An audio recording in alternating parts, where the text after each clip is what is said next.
வா விஷ்ணு பிரமா ஈஸ்வரனே பரமேஸ்வரனே அண்ணா யமதர்மன இந்த மத்திய அரசு மாநில அரசு ஒன்றிய அரசு காவல்துறை அதிகாரி டெல்லியிலேருந்து தமிழ்நாடு வரைக்கும் நியமிச்சிருக்கான். தமிழ்நாடுலேருந்து டெல்லி வரைக்கும் நியமித்து நிலப்பரப்பாக அழிக்கணும். மாநில பேர் நிலப்பரப்பாக அழிக்கணும். இதுக்கு தான் ஜனநாயக ஓட்டு முத்திரை வாங்கி மொத்தமாக உட்காந்து முதலமைச்சர் உட்காந்துருக்கானா, மந்திரி உட்காந்துருக்கானா, ரைட்டு எம்பி உட்காந்துருக்கானா, எம்எல்ஏ உட்காந்துருக்கானா, பஞ்சாயத்து போர்ட்டில் உட்காந்துருக்கானா, அத்தனை கணக்குகளை வச்சு எல்லாம் பஞ்சாயத்து போர்ட்டில் 2ஆம் நம்பர் வியாபாரம் பார்க்க வீடு கட்டு பூரா விவசாயத்தாளி நாங்கள் கையெழுத்து போடுதோம். இந்த கணக்கில் பஞ்சாயத்து போர்டு ஓடுது. பத்திரப்பதிவில் இத்தனாயிரம் ஏக்கர் வாங்குதியா, 2ஆம் நம்பர் வியாபாரம் மில்லு தொழிற்சாலை கம்பெனி போட போறியா, இத்தனாயிரம் ஏக்கர் ஓடு, அவன் கையெழுத்து போட்டு அங்கே ஓடுது. எல்லாம் லைசன்ஸை போட்டு எல்லாம் இங்கிட்டு வெளியில் போனால் கலெக்டர் தாசில்தார் விவோ இவனுக்கு பூரா இடத்துக்கு சம்மந்தப்பட்டா கையெழுத்து போடுதான். என்ன காரணம்? லைசன்ஸ் கொடுத்தாச்சு, 2ஆம் நம்பர் வியாபாரம் ஓட்டுங்க, விறுவிறுன்னு ஓட்டுங்க, அழிங்க பூரா சிட்டி கிராமத்தில் கிடக்கான், தூக்கிட்டு வந்து 1000 ரூபா சம்பளம், 2000 சம்பளம், 500 சம்பளம் டெய்லி கொடுங்க, அழிங்க. அந்த மாதிரி ஓட்டி நாடா அழிச்சு வச்சுருக்கான். முக்கால் சத்தியம் நீதிமானே நீதி அரசரே யமதர்மம் கணக்கு வருதப்பா. நானும் வந்துட்டேன். விஷ்ணு பிரமா கூட 3 பேர் சேர்ந்து இந்த கணக்கு போடுதோம். ஆட்டா முடிக்க நாக்கில் கம்பெனி வேலை பார்க்குறவன் 2ஆம் நம்பர் போகிற வாரவங்க நாக்கில் உட்காந்துருவேன். ஆணுக்கு பெண்ணுக்கும். இப்போ ஒரு பஸ்ஸு ஒரு நாளைக்கு ட்ரிப் அடிக்கான். ஒரு மாவட்டத்தில் 500 பேர் ஒரு நாளைக்கு ஏற்றி இறக்கி தான் பூரா ஒரு பஸ்ஸுக்கு. அரசு பஸ்ஸு அதான் அடித்தான். அரசு பஸ்ஸில் 500 பேர் 2ஆம் நம்பர் பார்க்குறதுக்கு ஓடுதான்.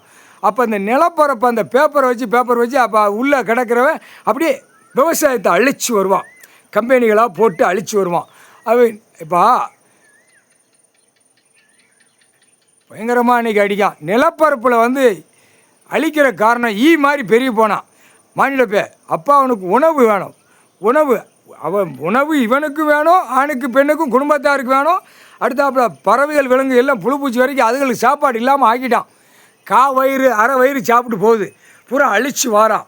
2ஆம் நம்பராக விட்டு திரிச்சு பாலாக்கி நாசம் பண்ணி வச்சுட்டான். அப்போ இதுக்கு என்னப்பா வேடா? நாக்கில் உட்காந்து ஆட்டி 2ஆம் நம்பர் போகிற வரவனை இழுத்து எரிஞ்சு வண்டி 4 வீலர் 2 வீலர் பஸ்ஸு கிஸ்ஸு விமானம் எல்லாம் செதறி விட்டுதான்ப்பா. சந்தோஷம். கடவுளே ஈஸ்வரனே நீதிமானே நீதி அரசரே நீதிமன்ற கோர்ட்லாம் பார்க்கலையாப்பா? கணக்கு 2ஆம் நம்பர் பிஸ்னஸ் வெளியே வருதா? விவசாயத்தை அழிச்சு வாரான். நஞ்சைக்கு ஒரு பில்டிங் போடுறதுக்கு ஒவ்வொரு மாநிலத்துக்கும் கொடுக்கான். தமிழ்நாட்டில் நஞ்சை அழிக்கலாம் இப்படி போடலாம், புஞ்சை எப்படி அழிக்கலாம் இப்படி போடலாம்னு சட்டப்பேரவையில் உட்காந்து நாற்காலி சேரில் உட்காந்து தின்னுட்டு கழிச்சிட்டு நல்லா குண்டி 2 சேரில் உட்காந்து அந்த கணக்குகளை விடுதான், நாக்கிட்ட விடுதான். அட கேடுகட்ட வேலை 1ஆம் நம்பர் கேடுகட்ட வேலை அரசியல்வாதி. இதுக்குத்தான் இந்த பேப்பரை விட்டு 2ஆம் நம்பராக விட்டு பாலாக்கி வச்சுருக்கான். கோர்ட்டில் பார்க்கலையாப்பா? தரப்பட விமானப்பட மிலிட்ரிக்காரன் உள்ளே வந்தவொடனே ஆட்டா முடிக்க செக் பண்ணி காட்டுவான். இதுதான் 2ஆம் நம்பர் வியாபாரம், இதுதான் இயற்கை கொடுத்ததை செயற்கை ஆக்கி அந்த பேப்பரை தேய்ச்சி உருவி பொண்டாட்டிமார்களுக்கு நல்லா கெட்டுக்கட்டா சொருகி அதுக்கப்புறம் தேய்ச்சி மோந்து பார்த்துட்டு அதுக்கப்புறம் அந்த பணம் பேப்பரை வெளியே கொண்டு வந்து நஞ்சையை வாங்கவா புஞ்சையை வாங்கவா வீடு வாசலை வீடு கட்டவா கெட்டி பாழாக்குதான்ப்பா. இதுக்கு என்னப்பா தண்டனை? நாக்கில் இழுத்து எரிஞ்சிருதான்ப்பா. ஆணுக்கு பெண்ணுக்கு நாக்கில் இழுத்து வெளியே எரிஞ்சிருதா. முக்கால் சத்தி